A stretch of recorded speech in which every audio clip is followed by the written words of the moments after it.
صاحب دی که جنرال سیکرټري صاحب دی که نایب صدارت دی دا به ماله د PK 59 حلقې دپاره د یوت تنظیم دپاره یو کس راکوي خو زه داسې ګرځم او په یو کلي ګرځم یا په یو حلقه ګرځم نو دا به زه ونه کړی شم خو چونکې الرېډي تنظیم سر شوی دی نو هر مشر به خپل کشر به راکوي یا به زوی راکوي یا به وراره راکوي د تنظیم دپاره بیا به انشاءالله د هغې نه پس چې کله د حلقې تنظیم تیار شي د حلقې د تنظیم نه پس به چې په دې حلقه کې څومره یونین کونسلې دي نو په هر یونین کونسل کې به بیا زه انشاءالله د هر یونین کونسل تنظیم هم سازوم ځکه دا د دې دپاره چې نن سبا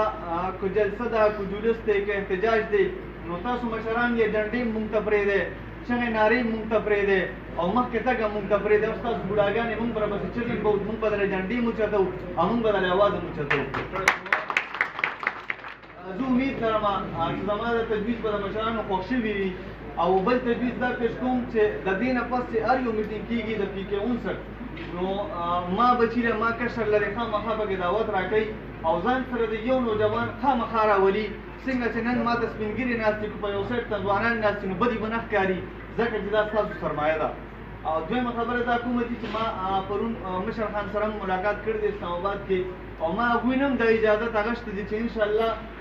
زه به PK 59 کې د ځوانانو تنظیم سازوم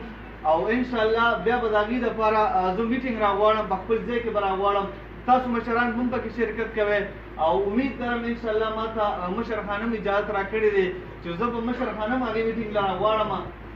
نو زمونږ په PK 59 کې ما سره صرف یو ولک کار کوي چې د هغه نوم امیر دی او بل پکې داسې تنظیم نشته وخت او دور د سوشل میډیا دی ځکه چې نن سبا خلک اخبار نه ګوري نیوز نه ګوري ټي وي نه ګوري خو ګوري د هر سړي په جیب کې ټي وي هم پروت دی اخبار هم پروت دی د موبایل په ذریعه باندې ټول سیسټم روان دی د سوشل میډیا په ذریعه باندې نو دا تنظیمونه به زه سازوم انشاءالله د مشرانو کولیبریشن به راسره کوي انشاءالله دوی هم ما له پوره لاس راکړي او زه امید لرم چې دا کومې خبرې ما وکړې دا په دې ځای ختمېږي نه زه به یې غواړم او بار بار به یې غواړم او تر هغې به یې غواړم او مشر چې زما ترم دی